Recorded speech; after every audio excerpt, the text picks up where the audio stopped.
కాశ్మీర్లో భయానక వాతావరణం సృష్టించేందుకే ఉగ్రవాదులు దాడికి పాల్పడ్డారని అవనిగడ్డ ఎమ్మెల్యే మండలి బుద్ధా ప్రసాద్ అన్నారు. బుధవారం సాయంత్రం జనసేన పార్టీ అధినేత రాష్ట్ర ఉప ముఖ్యమంత్రి పవన్ కళ్యాణ్ పిలుపు మేరకు అవనిగడ్డలో ఎమ్మెల్యే మండలి బుద్ధా ప్రసాద్ ఆధ్వర్యంలో జనసేన కన్నీటి నివాళి కార్యక్రమం నిర్వహించారు.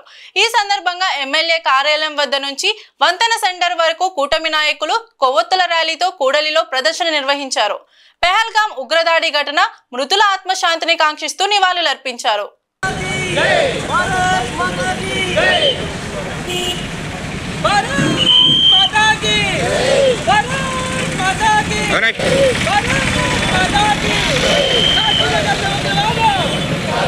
उग्रवाद दाड़िनी भारत माता के भारत माता के भारत माता के उग्रवाद दाड़िनी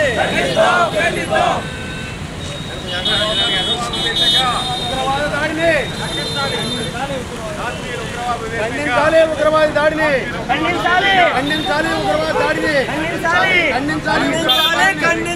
కాశ్మీర్ ఉగ్రవాద దాడిని ఖండించాలి కాశ్మీర్ ఉగ్రవాదుల దాడిని. భారతదేశానికి అలాంటిది కాశ్మీర్. నూతన స్వర్గంగా పేరున్న కాశ్మీర్లో అందరూ చందాన్ని చూడటానికి చాలామంది పర్యాటకులు వెళ్తూ ఉంటారు. అందరూ ఇటీవలే వివాహం చేసుకున్నవారు హానీమూన్గా వెళ్ళటం, వాళ్ళ మీద ఒక్కసారిగా ఉగ్రవాదులు విరుచుకుపడి భార్యల కలదటే భర్తల్ని దారుణంగా హతమార్చుతుంది. ఇటీవల కాలంలో ప్రధానమంత్రి నరేంద్ర మోడీ గారు కాశ్మీర్లో ఒక శాంతి భద్రతల్ని నెలకొల్పి ఒక ప్రశాంతమైన వాతావరణాన్ని తీసుకొచ్చిన పరిస్థితి. దాంతో గత కొంతకాలంగా పర్యాటకులు వెళ్ళని కాశ్మీర్కి వాళ్ళ అందరూ కూడా వెళ్ళి ఆ అందచందాలను చూసి ఆస్వాదించే పరిస్థితి ఉంది. దీనికి వాళ్ళ ప్రశాంతంగా ఉంది కాశ్మీరు. పర్యాటకులు వస్తున్నారు. మళ్ళీ కాశ్మీర్కి మళ్ళీ ఒక పూర్వ ఔన్నత్యం సంతరింపబడుతుందని చెప్పిన భావంతో ఈ దుశ్చర్యకి ఉగ్రవాదులు పాల్పడుతున్నారు. వీరందరూ కూడా పాకిస్తాన్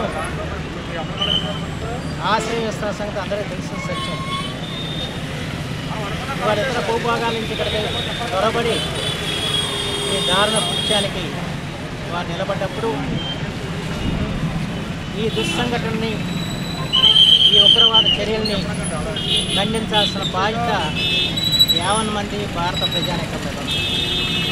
అంతేకాకుండా అన్ని దేశాల వారు కూడా ఈ దుశ్చర్యని ఖండించారు. పాకిస్తాన్ సహా ఇలాంటి దుశ్చర్యలు భవిష్యత్తులో జరగకుండా మనం కఠినంగా నిర్ణయం తీసుకోవాల్సిన అవసరం ఉంది.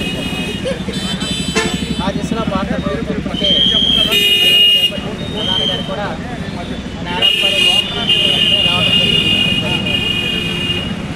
ఈ రోజున జనసేన అధినేత ఉప ముఖ్యమంత్రి గౌరవనీయులు శ్రీ పవన్ కళ్యాణ్ గారు వారికి దేశం పట్ల ఉన్న అంకిత భావంతో ఈ రోజున ప్రజలందరినీ కూడా జాగ్రత్తలు చేసి వారిలో ఒక చైతన్యాన్ని నింపి ఈ సమయంలో 50 మంది భారతీయులు ఒకే తాటి మీదకి రావాలని చెప్పిన సంకల్పంతో జనసేన పార్టీ తరఫున వారు పిలుపునిచ్చారు. 3 రోజుల పాటు ఈ కార్యక్రమం చేయడం. ఈ రోజున ఈ కొవ్వొత్తుల సదస్సు ద్వారా మృతుల ఆత్మశాంతికి ప్రార్థించడం. అలాగే భారతీయ జనతా పార్టీ వారు కూడా ఇదే కార్యక్రమాన్ని తీసుకుని, అలాగే తెలుగుదేశం పార్టీ, ఈ 3 పార్టీల వారు ఈ రోజున అవనిగట్లో ఈ కొవ్వొత్తుల ప్రదర్శన చేసి వాళ్ళు ఎవరైతే మృతి చెందారో వారందరికీ ఆత్మశాంతి కలగాలని, అలాగే క్షతగాత్రులందరూ కోరుకోవాలని చెప్పి ప్రార్థిస్తూ ఈరోజు కార్యక్రమం. ఏ దేశం ఏదైనా ఎందుకు కాలిసినా పొగడరాని తల్లి ఎందుకురాని విద్యార్థులతో జరిగిన విషయాన్ని ప్రతి ఒక్కరూ కూడా గుర్తుంచుకోవాల్సిన అవసరం ఉంది. ఇలాంటి కష్ట సమయాల్లో, ఇలాంటి దుశ్చర్యలు జరిగిన సమయాల్లో కులాన్ని, మతాన్ని, ప్రాంతాన్ని పక్కన పెట్టి మనందరూ కూడా భారతీయులుగా వడించాల్సిన అవసరం ఉంది. భారతదేశ సమైక్యతకి నడుం కట్టాల్సిన బాధ్యత ఉంది. ఆ బాధ్యత నిర్వహణ కోసం, ప్రజల్ని చైతన్యం చేయటం కోసం, ప్రజలందరినీ కూడా ఉభయచాటు మీద తీసుకొచ్చి ఈ దుశ్చర్యను ఖండించడం కోసం ఈ రోజున జనసేన, బీజేపీ, తెలుగుదేశం పార్టీలు కార్యక్రమం చేపట్టాయని చెప్పి మనకు ఎందుకంటే ఇవాళ మన కాశ్మీర్ అనేది చాలా వివాదాలు రేపుతూ ఉంటారు కూడా. కానీ కాశ్మీరు మనది, మన స్వతంత్ర భారతంలో అదొక రాష్ట్రం. ఆ రాష్ట్రాన్ని కబలించాలని చెప్పి అనేక ప్రయత్నాలు అనేక సార్లు చేయటం, అటు తిప్పుకోవడం కూడా జరిగిన సంగతి మనందరూ తెలుసు. అయితే మళ్ళీ ఇవాళ ఇలాంటి ఉగ్రవాద చర్యల ద్వారా మళ్ళా ఒక భయానకమైన పరిస్థితిని కాశ్మీర్లో కల్పించాలని చెప్పి ప్రయత్నం జరిగినప్పుడు దాన్ని మనందరం కూడా తీవ్రంగా ఖండించడమే కాకుండా మళ్ళా పూర్వపు శాంతి పరిస్థితులు ఒక నెలకొనేలాగా మనం చేయాల్సిన అవసరం మాత్రం ఎంతైనా ఉంది.